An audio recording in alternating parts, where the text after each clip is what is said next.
Hi, this is Andrew Bridgewater, Chartered Psychologist, with episode 61 of the Mood and Food podcast. And I'm going to make this episode slightly different. I'm going to experience with you the natural energy, the natural vibration, the natural stillness of nature. So I'm sitting in the hills behind Larnaca in Cyprus. It's the middle of March. Temperatures in the mid to late 20s centigrade. And I'm not saying that to crow or to in any way embellish my ego. This experience of being here in Cyprus has been an interesting journey, shall we say, over the last 20 years. And what I've realised was that in the difficult times of my life, I've got tied up with doing.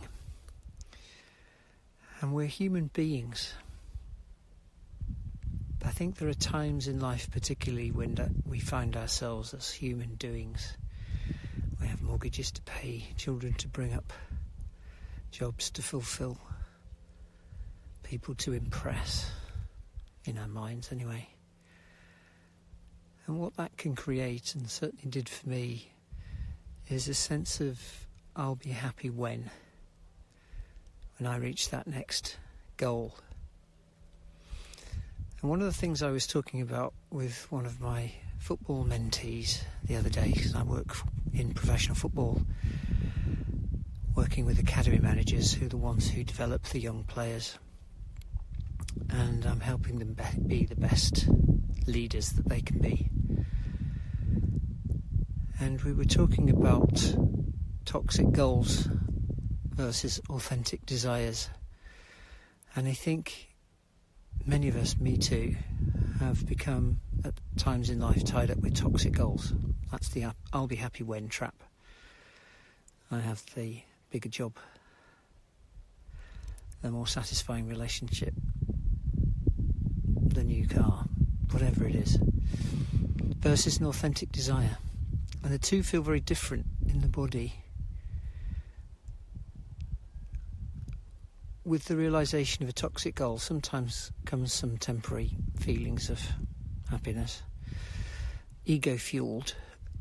With the realisation of an authentic desire comes deep fulfilment. Now, there's no right or wrong with this, and one person's toxic goal will be another person's authentic desire and vice versa.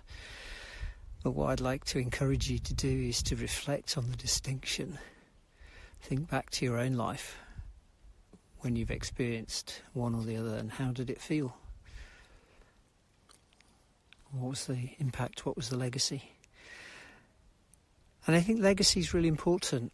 What legacy do you want to leave? Your car, when you leave this planet, will continue, but that's not really a legacy. A legacy is the impact that you've had, the way you made people feel, the difference that you could make to people's lives. And that's often about being rather than doing.